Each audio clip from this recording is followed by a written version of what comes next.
I start from the supposition that the world is topsy-turvy, that things are all wrong, that the wrong people are in jail, and the wrong people are out of jail, that the wrong people are in power, and the wrong people are out of power, that the wealth is distributed in this country and the world in such a way as not simply to require small reform, but to require a drastic reallocation of wealth.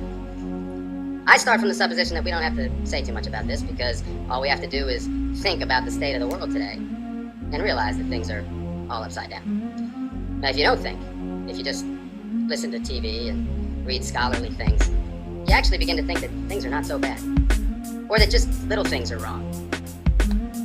But you have to get a little detached and then come back and look at the world, and you are horrified. So we have to start from that supposition that things are really topsy-turvy. And our topic is topsy-turvy, civil disobedience. Now, as soon as you say the topic is civil disobedience, you're saying our problem is civil disobedience. That is not our problem. Our problem is civil obedience. Our problem is the numbers of people all over the world who have obeyed the dictates of the leaders of their government and have gone to war. And millions have been killed because of this obedience. We recognize this for Nazi Germany. We know that the problem there was obedience, that the people obeyed Hitler. People obeyed. That was wrong. They should have challenged, and they should have resisted. And if we were only there, we would have showed them. Even in Stalin's Russia, we can understand that. People are obedient. All these herd-like people. Remember those bad old days when people were exploited by feudalism? Everything was terrible in the Middle Ages. But now we have Western civilization, the rule of law. The rule of law has regularized and maximized the injustice that existed before the rule of law. That is what the rule of law has done.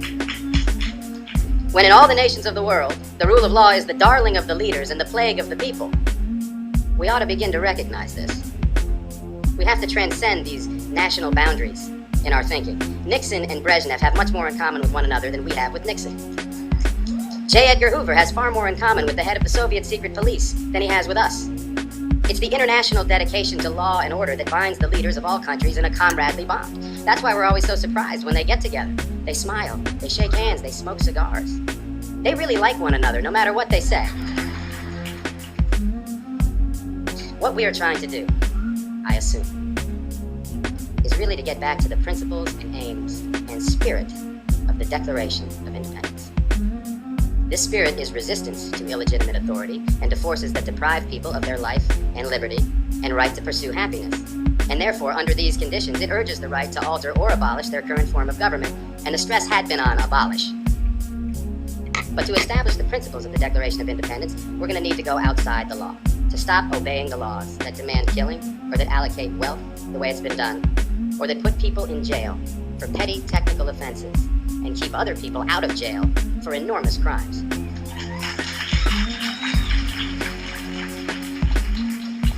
My hope is that this kind of spirit will take place not just in this country, but in other countries, because they all need it. People in all countries need the spirit of disobedience to the state, which is not a metaphysical thing, but a thing of force and wealth.